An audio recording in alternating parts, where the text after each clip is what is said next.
سورہ بقرہ کے چوتھے رکوع کا آغاز ہے۔ سورہ بقرہ کی آیت نمبر 30 ہے۔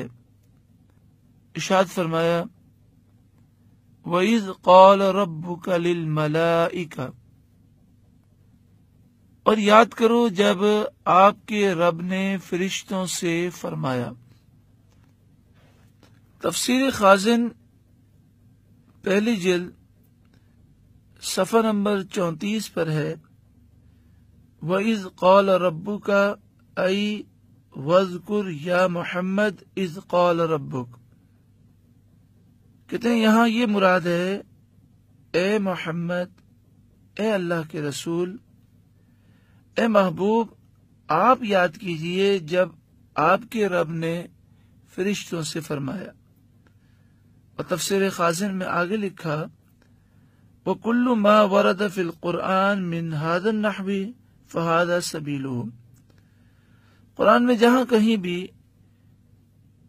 وَإِذْ کہہ کر خطاب کیا گیا تو اس سے مراد یہی ہے اے محبوب آپ یاد کیجئے۔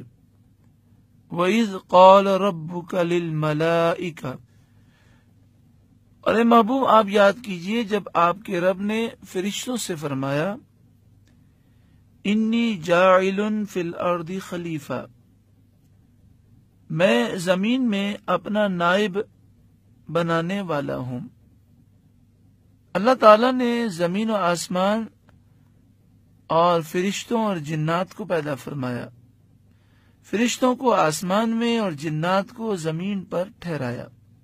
جنات ایک عرصہ دراز تک اللہ تعالیٰ کی عبادت کرتے رہے، پھر ان میں حسد اور بغاوت نے جنم لے لیا، جس کے نتیجے میں انہوں نے فساد برپا کیا اور قتل و غارت گری کا بازار گرم کیا۔ اللہ تعالیٰ نے ان جنات کی طرف فرشتوں کا ایک گروہ بھیجا، ان فرشتوں کو زمین پر اتارا گیا، انہوں نے جنات کو سمندروں کے جزیروں اور پہاڑ کی گھاٹیوں کی طرف دھکیل دیا۔ پھر اللہ تعالیٰ نے ابلیس کو زمین اور آسمان دنیا کا سردار بنایا اور جنت کا خازن بنایا۔ اس وقت ابلیس کا نام ابلیس نہیں تھا، وہ جن تھا اور نیک اور صالح تھا، تمام فرشتوں کا سردار، ان کا رہنما، ان کا استاد اور ان میں سب سے زیادہ علم والا تھا۔ یہی وجہ ہے کہ کبھی وہ زمین میں اللہ کی عبادت کرتا، کبھی آسمان میں اور کبھی جنت میں، یہاں تک کہ زمین و آسمان کا کوئی چپا اس نے خالی نہ چھوڑا جہاں پر اس نے سجدہ نہ کیا ہو، جس کی وجہ سے اس کے دل میں خود پسندی اور تکبر آ گیا، اور وہ اپنے دل میں کہنے لگا کہ مجھے اللہ تبارک و تعالی نے یہ بادشاہت صرف اور صرف اس وجہ سے دی ہے کہ میں تمام فرشتوں میں سب سے زیادہ معزز اور مکرم ہوں۔ اللہ تعالی نے فرشتوں سے فرمایا کہ میں زمین میں اپنا نائب بنانے والا ہوں۔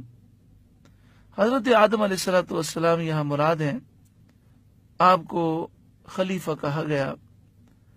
آپ کو خلیفہ اس لیے فرمایا گیا کہ آپ زمین میں اللہ کی حدود کو قائم کرنے اور اس کے احکامات کو نافذ کرنے